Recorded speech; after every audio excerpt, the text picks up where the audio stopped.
আরেকটা গুরুত্বপূর্ণ তথ্য আপনাদেরকে দেই, যারা ইহুদি এবং যারা খ্রিস্টান, এ যাবৎকাল পর্যন্ত ইহুদি খ্রিস্টানরা ছিল একে অপরের শত্রু।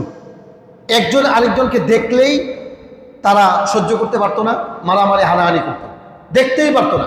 ইহুদিদের সাথে খ্রিস্টানদের যে শত্রুতারা, এটার একটা কারণ হচ্ছে ইহুদিরা মনে করে ঈসা আলাইহিস সালাম হচ্ছে জানোর সন্তান, নাউজুবিল্লাহ, এবং মারিয়ামা আলাইহিস সালাম হচ্ছে বেবিচারিণী, সে জিনা করেছে, আর জিনার সন্তানই হচ্ছে ঈসা আলাইহিস সালাম। আর খ্রিস্টানদের নবীর নাম হচ্ছে ঈসা আলাইহিস সালাম। ইহুদিরা তারা নিজেরা গর্ববোধ করে বলে যে আমরা ঈসাকে হত্যা করেছি, এটা ইহুদিদের দাবি। আর খ্রিস্টানদের নবী হচ্ছে ঈসা আলাইহিস সালাম। সেই সুবাদে ইহুদি এবং খ্রিস্টান এই দুই জাতির মাঝে দাও এবং লাওয়ের সম্পর্ক ছিল, কিন্তু বর্তমান সময়ে তারা বন্ধুত্বে পরিণত হয়েছে। এর পিছনে গুরুত্বপূর্ণ একটা কারণ আছে। সেই কারণটা কি?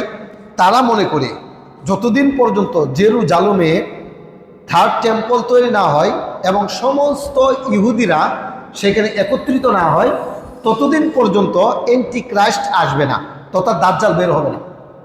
সুতরাং দাজ্জাল যদি বের না হয় তাহলে ঈসা আলাইহিস সালাম আসবে না, আর ঈসা আলাইহিস সালাম যদি না আসে তাহলে আমরা পৃথিবীর মধ্যে রাজত্ব করতে পারবো না।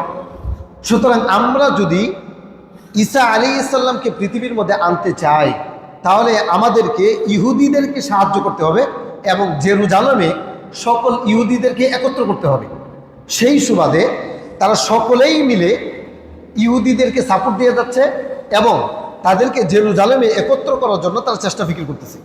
এই যে বাইতুল মাকদিস, সেখানে একটা গির্জা তৈরি করা হবে যেটাকে থার্ড টেম্পল বলা হয়। খ্রিস্টানরা মনে করতেছে যে ঈসা আলাইহিস সালাম আসলে আমাদের মুক্তি, পৃথিবীর মধ্যে আমরা রাজত্ব করতে পারবো।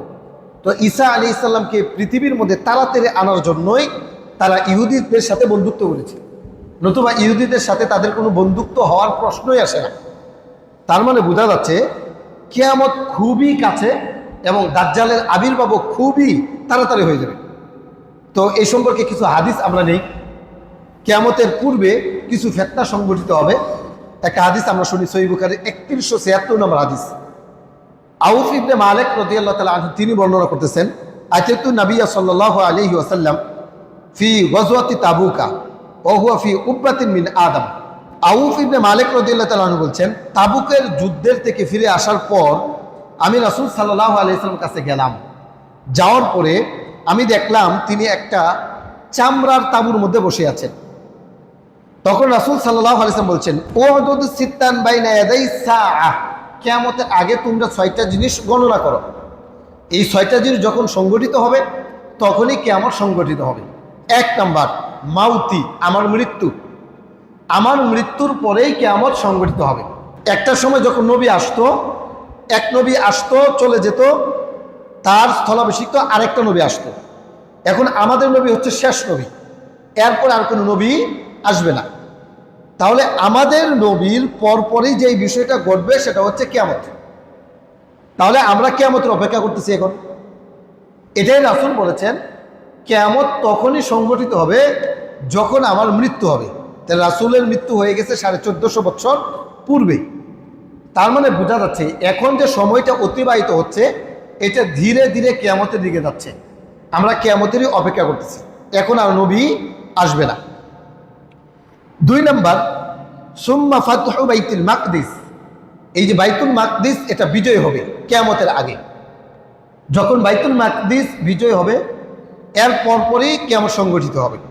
তো মনে রাখবেন এই মসজিদুল আকসা রাসূল সাল্লাল্লাহু আলাইহি সাল্লামের পরে 2বার বিজয় হয়েছে। একবার বিজয় হয়েছে হযরত ওমর রাদিয়াল্লাহু তাআলা আনহুর সময়, আরেকবার বিজয় হয়েছে সালাউদ্দিন আইয়ুবী রাহিমাহুল্লাহ, তিনি এটাকে বিজয় করেছেন। তাহলে বোঝা গেল কি এই বিজয় সেই বিজয় না যেই বিজয়ের পরে কিয়ামত সংগঠিত হবে। তা রাসূল বলেছেন কিয়ামতের আলামত হচ্ছে বাইতুল মাকদিস বিজয় হবে। তাহলে 2বার তো বিজয় হয়ে গেছে, যেহেতু কিয়ামত সংগঠিত হয় নাই তাহলে এই বাইতুল মাকদিস আরেকবার বিজয় হবে। তাই বর্তমান যে ফিলিস্তিন এখন এটা কিন্তু মুসলমানদের হাতে নাই, এটা ইহুদিদের হাতে। এই ইহুদিদের হাত থেকে মুসলমানদের হাতে এই বাইতুল মাকদিস যাবে, বিজয় হবে।